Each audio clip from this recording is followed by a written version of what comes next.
কি দিছে না গার্লিক আর চিয়া আর রসুন পেস্ট সে ওই ফুডটা কি দেখে রাখবো নাকি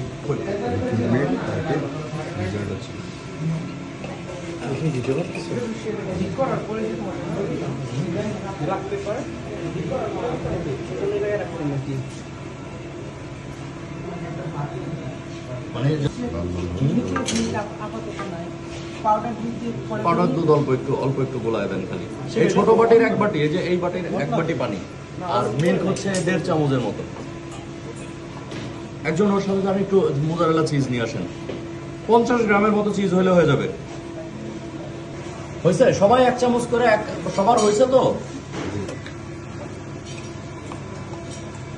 লিকুইড মিল্ক আছে নাই, এর মধ্যে কষ্ট নিছে কালকে না কতক্ষণ রেখে দেওয়া হলো সেটাই তো রেডিমেডটা আমি আপনাদের শিখাইতে চাই না, কিন্তু আজকে বাধ্য। আচ্ছা আমি চলে যাই। এটা তো ডাইট লবণ দিতে সমস্যা নেই, ওরা রাখতে পারে না তো আমাদের, ওরা আরে ডিপে জমায়া তারপরে নর্মাল ইসে করলে তখন এরকম ঝামেলা তৈরি হয়। এখন হচ্ছে ফ্লাওয়ার আর তাহলে দেন না কেন? এই যে সমান পরিমাণ দিলাম, আমার হচ্ছে এই হচ্ছে রু তৈরি হইল, ঠিক আছে? ঠিক আছে, খেয়াল করেন।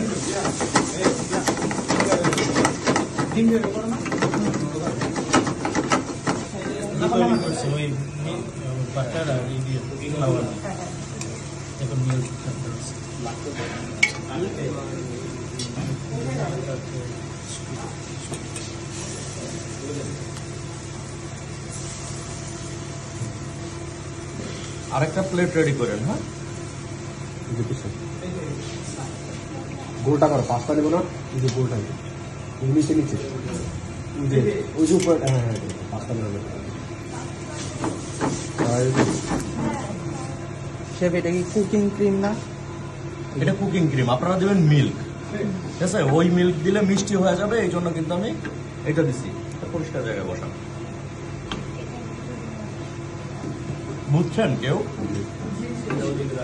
কুকিং ক্রিমটা দিবেন না। কুকিং ক্রিম যদি দেন তাহলে হচ্ছে আপনার আর কোনো কাজ নাই, ডাইরেক্ট কুকিং ক্রিম দিলেই হয়ে যায়।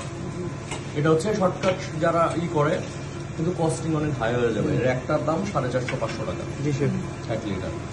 ওইটা দিয়ে আপনার দেখা যাবে কস্টিং বেড়ে যাবে অনেক। যে কারণে হচ্ছে কুকিং ক্রিমটা আমরা দিতে বলি না।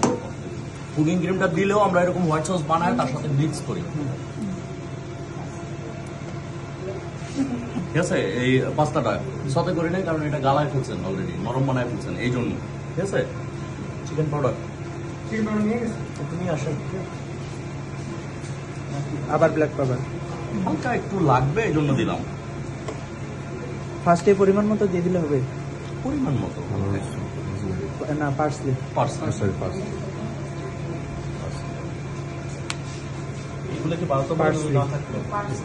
আপনার ইটালিয়ান হার্বস ছাড়া আপনি কি দিবেন? ওরা তো আর আদা রসুন খায় না, আমাদের দেশে যেমন আদা রসুন দেয়, ওইটা তো আর দিতে পারবেন না। অল্প একটু আমাদের এই জায়গার জন্য ঢেলে রাখতেন। আচ্ছা দিয়ে আসেন আপাতত। আচ্ছা দিয়ে দেন পরে আবার নিয়ে নেব না।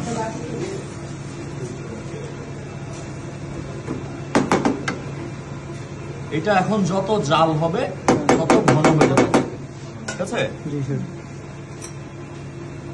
যার কারণে কিছু বলবেন, বলেন।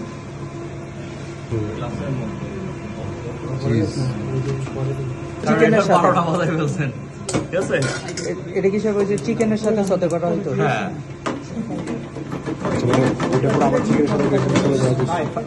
নরম হয়ে গেছে না, সেই জন্য হচ্ছে নরম। এটা চিকেনের সাথে দেয়নি, এই জন্য চিকেনের সাথে দেয় না। যদি নরম না হতো তাহলে হচ্ছে আচ্ছা ক্রিমি টাইপের জিনিসগুলো বা রু করা যত জিনিস আছে, চুলায় থাকা অবস্থায় একটু লিকুইড মনে হয়, এটা লিকুইড অবস্থায় নামায়েন। এটা যদি ঘন এখান থেকে করে নামান তাহলে কিন্তু আর রক্ষা নাই। ঘরে নামানোর পরে দেখবেন আমাদের পাস্তাগুলো দেখছেন ঝরঝরা হয়ে যায়, হোয়াইট সস পাস্তা ওরা করতে পারে না, কারণ ভুল করে এই জায়গাটায়। যে একবারে ইয়ে করে না, শুকায় না। হ্যাঁ, প্যানে থাকা স্যার অবস্থা এইটাতে বেশি ওই যে পেপারটা লাগে আছে। না না না না, তাহলে কেন? তো রেড হয়ে যাবে। তাহলে তো ওই যে ফুডকার্টের পাস্তা হয়ে যাবে। না, ওই যেটা বলছে ঠিক আছে, ফুডকার্টে ওই মেয়োনেজ মাখায়, ঠিক আছে, তারপরে মাখায়, এটা অস্বীকার করার সুযোগ নাই তো আমাদের। কিন্তু বিলিভ মি, এইটার যে স্বাদ, ঠিক আছে, পেঁয়াজ, লাস্টে দিয়ে রাখবো। ব্যাজিল বা উপরে দেওয়ার জন্য সবুজ কালার পাতা, মিন্ট পাতা পাতা কি আছে চিজগুলো কখন দিবেন? নামানোর আগে। চিজগুলো তো ম্যাজিকের সময় দিব। ওপর দিয়ে কি আবার ওই যে ইয়ে করবেন? আপনারা বেক পাস্তা করেন না? হ্যাঁ। বেক পাস্তা কেমনে করেন? চিজ দিয়ে করেন না? আমি ওটা দিয়ে বেক করব। আগে হোয়াইট সস বানানো শিখাচ্ছি, যেন দুনিয়ার সব পাস্তা আপনারা বানাইতে পারেন, হোয়াইট সস বেস যত আছে। এটা আমি একটু লিকুইড রাখছি, কারণ এটা ওই খেতে খেতে দেখবেন যে এটা আরো জমে যাবে, ঠিক আছে। আর এইটার আসলেই এত অসাধারণ টেস্ট। যখন কোর্সে আসি না, তখন শুধু চিন্তা করতাম কিভাবে হোয়াইট সস পাস্তাটা বানানো হয়। সহজ একেবারে।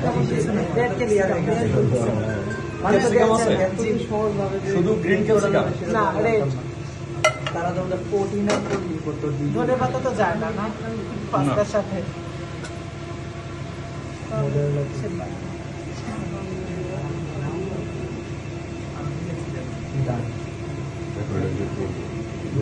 লাল লাল হচ্ছে। এর মধ্যে আপনারা মাশরুম টাশরুম কিন্তু অনেক কিছু দিতে পারবেন, তাই না? জি শেফ। সতে করে নিলে হবে। হ্যাঁ, ওই যে ইসের সাথে, পাস্তাটার সাথে যত যা কিছু দিতে চান সব সতে করবেন, দ্যাটস ইট, আর কিছু না।